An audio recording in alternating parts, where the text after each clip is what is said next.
오늘 아침에 우리에게 주시는 하나님의 은혜의 말씀은 디모데 전서 1장 1절에서 2절까지의 말씀입니다. 다 같이 합독하도록 하겠습니다.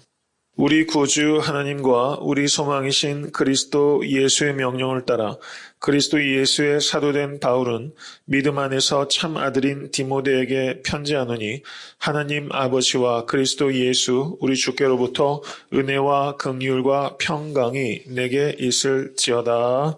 아멘. 디모데 전서 1장 1절에서 2절은 디모데 전서의 그 인사말에 해당되는 부분입니다. 사도 바울은 이 서신서라는 것이 늘 인사말로 시작합니다. 근데 흔히 인사말이 형식적이고 기계적이기 쉽습니다. 그렇지만 사도 바울은 그 인사말을 통해서 그 복음의 핵심을 그 안에 담고 있어요. 그래서 특별히 서신서를 읽으실 때 인사말을 가볍게 생각하지 마시고 인사말을 주의 깊게 읽으실 수 있게 되기를 바랍니다.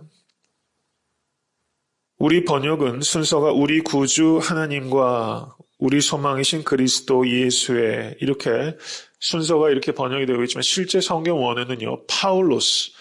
바울이라는 말로 시작해요. 바울. 성경 원어의 순서는 그렇습니다.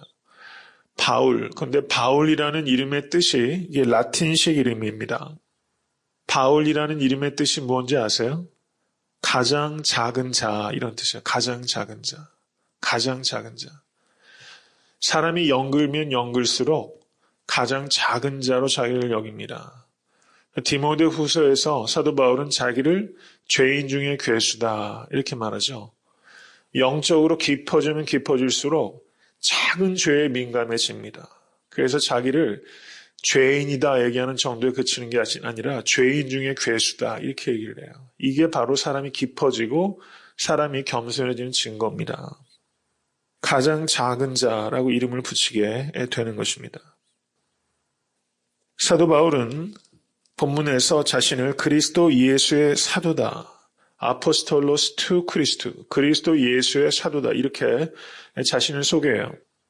사도란 말이 우리가 흔히 사용하는 말이죠. 그런데 이 사도라는 말이 무슨 뜻인가? 특별하게 그 세 가지 의미가 있어요. 가장 기본적인 뜻은 보내심을 받은 자라는 뜻입니다. 보내심을 받은 자. 아포스톨로라는 단어가 send하다, 보내다 이런 뜻입니다. 그러니까 사도는 아포스톨로스, 보내심을 받은 자. sent one 이런 뜻입니다. sent one, 보내심을 받은 사람. 이렇게 넓은 의미로 보면은 우리 모두 다 보내심을 받은 자입니다. 세상 가운데 우리를 예수 그리스도께서 보내셨어요. 가장 광의의 넓은 의미에서 우리 모두는 사도라고 할 수 있습니다. 근데 여기에서 사도 바울이 그리스도 예수의 사도다 했을 때는 그런 의미는 아니에요. 광의의 의미의 사도는 아닙니다. 그리고 교회의 사도들이 있어요. 교회의 사도들. 고린도 후서 8장 23절을 보시면 디도로 말하면 나의 동무요 너희를 위한 나의 동역자요 우리 형제들로 말하면 여러 교회의 사자들이요 그리스도의 영광이니라. 여기에서 고린도 후서 8장 23절에 교회의 사자들이요 해서 사자라고 번역된 단어가 아포스톨로스예요. 사도란 말과 똑같은 단어가 사용된 겁니다. 그러니까 교회의 사도들이 있었어요. 교회의 사도들이라는 것은 선교사를 이야기합니다. 선교사. 교회에서 보내진 사람. 그러니까 지금도 선교사들이 많이 나갔죠. 그분들을 교회의 사도들이다. 만약에 우리 교회가 한 선교사님을 저희가 파송을 한다 그러면 그분은 애틀란타 섬기는 교회의 사도다. 이렇게 말할 수 있다는 거예요. 교회의 사도다. 그리고 세 번째로 이 사도란 말이 그리스도의 사도들이 있습니다. 그리스도의 사도들. 사도 바울은 자기를 예수 그리스도의 사도들이다 이렇게 말합니다. 그리스도의 사도들. 성경에서 말하는 그리스도의 사도들이라는 것은 예수님의 12제자, 가룟 유다 말고 마띠아가 들어가 있죠. 예수님의 12제자와 사도 바울 그리고 예수님의 동생 야고보 등을 제한적으로 배타적으로 지칭할 때 그리스도의 사도들이라고 그래요. 그리스도의 사도들은 특별히 부활하신 예수님을 목격한 사람들을 얘기합니다. 사도 바울도 다메섹 도상에서 부활하신 주님을 만났어요. 그리고 그리스도에 의해서 선택받아 세워진 사도들입니다. 그리고 그리스도의 가르침을 받았고 성령의 영감을 받은 사람들이에요. 그분들을 그리스도의 사도들이라고 말합니다. 그러니까 그리스도의 사도들은 성경 시대에 끝이 났어요. 12제자와 사도 바울과 그리고 사도 야고보서를 기록한 예루살렘 교회 기둥이었던 야고보를 제외한 다른 사람들을 그리스도의 사도들이라고 말하지 않습니다. 현대에서도 이단 중에서는 자신을 그리스도의 사도라고 이야기하는 사람도 있어요. 이런 의미에서 그리스도의 사도가 아닙니다. 그렇게 말하면 그것은 이단적인 거예요. 그리스도의 사도, 바울이라고 말하는데 여기서 그리스도의라는 말이 세 가지 의미가 있습니다. 우리가 영어 그 문법에 보면 소유격이라고 하죠. 소유격. 그 말은 뭡니까? 그리스도의 사도라는 것은 그리스도께서 소유한 사도다. 이렇게 말하는 거예요. 그러니까 나의 주인은 내가 아니라 예수 그리스도이십니다. 이런 말이 1차적으로 그 안에 있어요. 그리스도의 사도란 말이. 두 번째 의미는 그리스도 예수께서 보내신 사도다. 보내신 사도다. 이 뜻은 나는 그리스도를 대신하는 사람입니다. 이런 뜻이 있는 겁니다. 사도 바울은 에베소서 6장 20절에 이 일을 위하여 내가 쇠사슬에 매인 사신이 된 것은 나로 이 일에 당연히 할 말을 담대히 하게 하려 하심이니라. 그러니까 사도 바울이 자신을 뭐라고 얘기합니까? 사신이라고 말해요. 요즘 기독교 출판 중에서 많이 읽히는 책이 김화중 대사인가요? 제가 성함을 정확히 기억하는지 모르겠습니다. 그리스도의 대사라는 책이 많이 읽히고 있는 것 같아요. 그리스도의 대사. 우리 모두는 그리스도의 대사입니다. 사도 바울은 지금 그리스도의 사도라고 했을 때 자신이 그리스도를 대표한다. 대신 보내진 사람이다. 이런 의식이 거기 있다는 겁니다.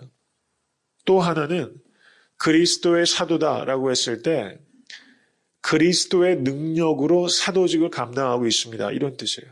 그리스도의 사도. 여러분 교회에서 사역하시는 일들도 내 지식과 내 능력과 경험 가지고 하는 데는 한계가 있어요. 내 열심으로 사역을 하다 보면 백발백중 지치게 됩니다. 목사도 자신의 능력으로 하다 보면 내 열심으로 하다 보면 지쳐요. 사역은 내 능력으로 하는 것이 아닙니다. 물론 열심이 중요하지만 본질적으로는 사역은 누구의 능력으로 합니까? 그리스도의 능력으로 하는 거예요. 교회에서 성도님들께서 감당하시는 모든 사역이 내 능력과 내 열심으로 하려고 하면 지칩니다. 피곤해져요. 그리고 어느 순간에서는 거기에서부터 떠나게 됩니다. 그런데 일을 하실 때마다 이 사역은 내가 하나님께서 주시는 능력으로 하나님께서 공급하신 은혜로 내가 이 일을 한다. 그 사역이 크든 작든지 간에 그런 의식을 가질 때 거기에서 자유함이 있고 또 기쁨이 있고 그리고 능력이 나타나게 될 줄을 믿습니다. 그 뒤에 사도 바울은 또 이렇게 이야기를 합니다. 우리 구주 하나님과 우리 소망이신 그리스도 예수의 명령을 따라 이렇게 말하고 있습니다. 갈라디아서 1장 1절을 보시면 사도 바울이 자신의 사도권을 이렇게 변호합니다. apostleship을 이렇게 변호해요.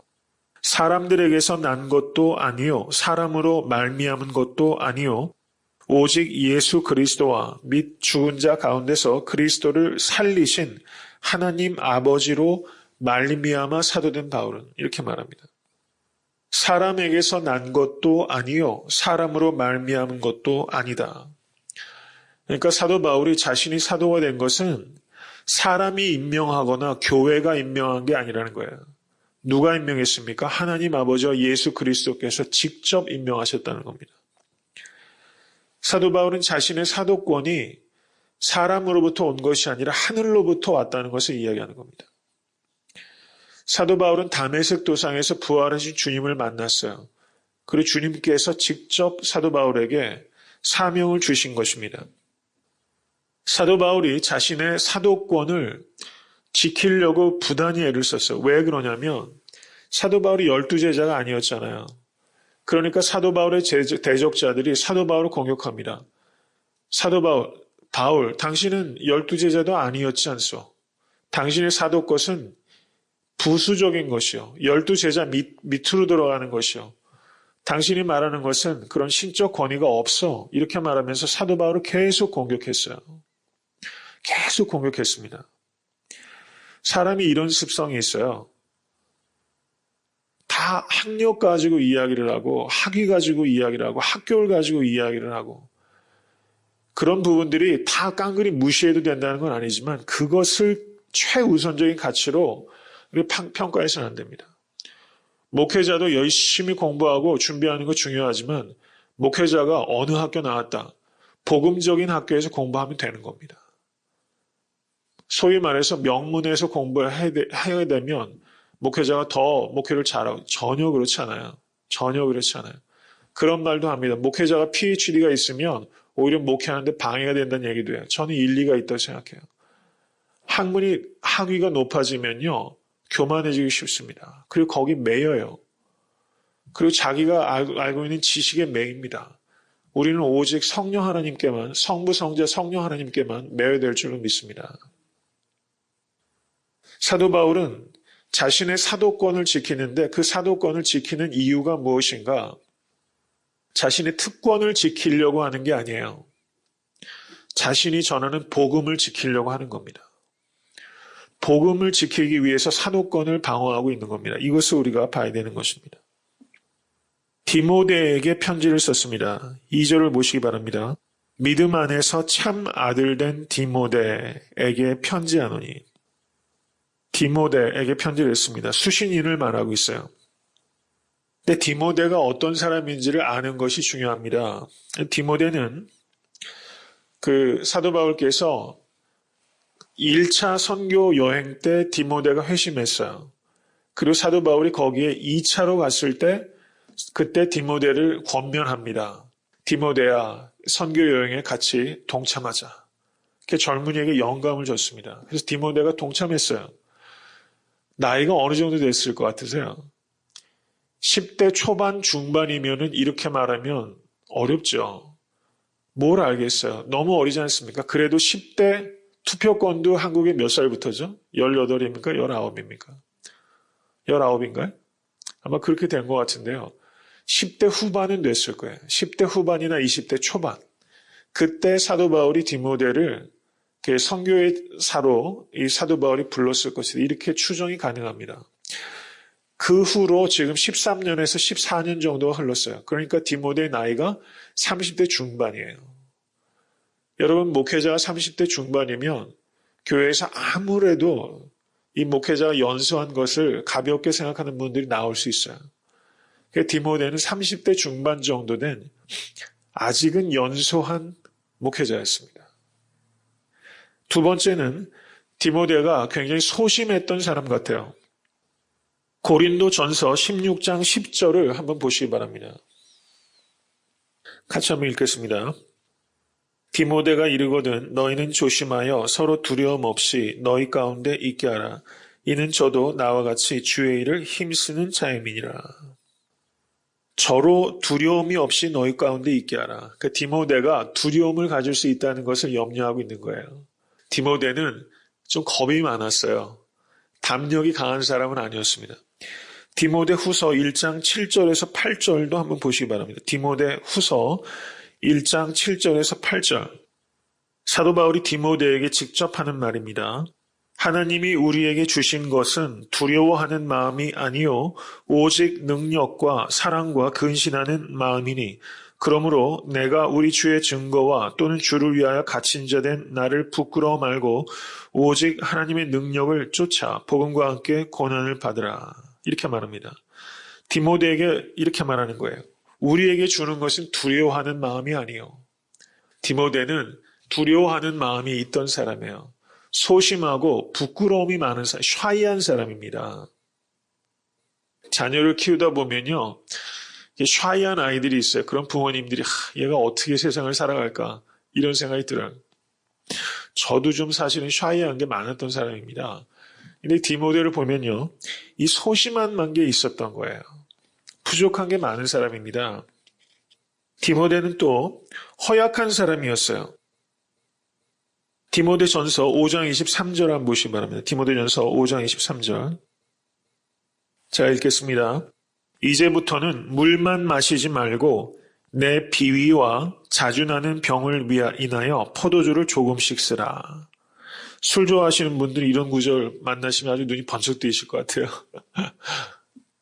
사도 바울이 얼마나 자상하냐면 이제부터는 물만 마시지 말라. 내 비위와, 이 비위란 말이 성경 원어로 번역된 말이 스토마코스인데요. 스토마코스, 영어로 뭘까요? 스타머크, 위장입니다. 내 위장과 자주 나는 병을 인하여서 포도주를 조금씩 쓰라. 이 디모데가 30대 중반인데 위장이 약했어요. 비위라고 번역되는데 이 말은 위장입니다. 위장이 약해. 위장병이 특별히 있었어요. 그래서 늘 병약했습니다. 잘 먹질 못했어요. 그래서 물만 마시지 말고 약으로 쓰기 위해서 포도주를 조금 쓰라 이렇게 말하는 겁니다. 그러니까 디모데는 육체적으로 굉장히 허약했습니다. 그러니까 디모데의 특징은 세 가지예요. 연소하다, 그 다음에 심약하다, 허약하다. 이게 세 가지입니다. 부족한 사람이에요. 그런데 사도 바울이 이 디모데를 택하지 않습니까? 하나님께서 사도 바울을 통해서 디모데를 부르셨어요. 우리가 사역을 하는데 중요한 것은 개인의 능력이 아닙니다. 우리의 깨끗함이 중요한 거예요. 깨끗한 그릇이 되면 하나님께서 쓰십니다. 하나님의 전능하심이 깨끗한 그릇을 통해서 나타나는 것입니다. 이것을 우리가 봐야 됩니다. 약점이 많은 사람을 불러서 쓰셨어요. 예수님의 12제자 보세요. 쓸만한 사람 한 사람도 없습니다. 제일 쓸만한 사람이 누군지 아세요? 가룟 유다입니다. 가룟 유다가 제일 똑똑한 사람이었어요. 얼마나 똑똑하면 세리 마태를 제치고 회계 관리를 하잖아요. 세상적으로 보면 쓸만한 사람은 가룟 유다 한 사람이었어요. 그런데 어떻습니까? 그 쭉정이 같은 11명이 크게 쓰임을 받아서 사도로 세워지지 않습니까? 이런 약점들이 많은 디모데였기 때문에 오히려 우리는 친근감을 느끼고 우리는 마음에 이런 걸 먹게 되는 거예요. 우리도 쓰임받을 수 있겠구나. 하나님 나도 써주시옵소서. 쓰임받으신 성도님 되실 수 있기를 주님의 이름으로 간절히 축원합니다. 다시 본문으로 돌아가서요. 어떻게 인사합니까? 하나님 우리 아버지와 그리스도 예수 우리 주께로부터 하나님은 아버지이심을 믿으시기 바랍니다. 예수님은 그리스도시요 우리의 주님이십니다. 이 사실을 믿는 것을 믿음이라고 해요. 예수님은 그리스도 기름 부음 받은 왕입니다. 그리고 주님이십니다. 나의 주인이세요. 이것을 고백하는 게 믿음입니다. 예수님은 주와 그리스도이심을 고백하는 겁니다. 은혜와 긍휼과 평강이 내게 있을지어다. 최고의 인사말입니다. 은혜와 긍휼과 평강이 성도님들께 있게 되길 간절히 축원합니다. 그런데 이 은혜와 긍휼과 평강이 어디서부터 옵니까? 세상으로부터 오는 것이 아니라 하나님 아버지와 우리 주 예수 그리스도로부터 오는 것입니다. 은혜와 긍휼과 평강의 소스는 어디냐? 우리 아버지 하나님과 우리 주 예수 그리스도. 우리는 구원을 어떻게 얻습니까? 예수 그리스도의 십자가의 은혜로 말미암아 구원을 얻습니다. 구원의 원인이 바로 은혜입니다. 구원의 결과가 평강입니다. 평강은 하나님과의 평강, 이웃들과의 평강, 그리고 자기 자신과의 평강을 포함합니다. 긍휼은 무엇입니까? 긍휼이란 단어가 엘로스란 단어인데요. 구약의 126번, 신약의 43번, 그래서 신구약 전체 169번 나타나요. 그런데 90% 정도가 하나님의 성품과 연관이 되어 있습니다. 긍휼은 하나님의 성품이에요. 긍휼을 영어로 compassion이라고 합니다. compassion이라는 것은 come은 함께 이런 뜻입니다. passion은 고통입니다. 고통을 함께 받는 것을, 고통을 함께 느끼는 것을 긍휼이라고 해요. 하나님 아버지와 우리 주 예수 그리스도는 우리의 고통을 아시고 우리의 고통을 함께 느끼시고 그 고통을 해결해 주실 수 있는 분이라는 것을 믿으실 수 있게 간절히 바랍니다. 하나님의 치유의 기적은 그 근원이 하나님의 무한하신 긍휼입니다. 치유 자체보다 더 중요한 것은 그 치유의 원인이 되는 긍휼입니다. 하나님 아버지와 우리 주 예수 그리스도의 긍휼을 감사하실 수 있기를 간절히 축원합니다. 오늘 하루 살아가시면서 은혜와 긍휼과 평강이 성도님들 삶 가운데 충만하게 되기를 주님의 이름으로 간절히 축원합니다.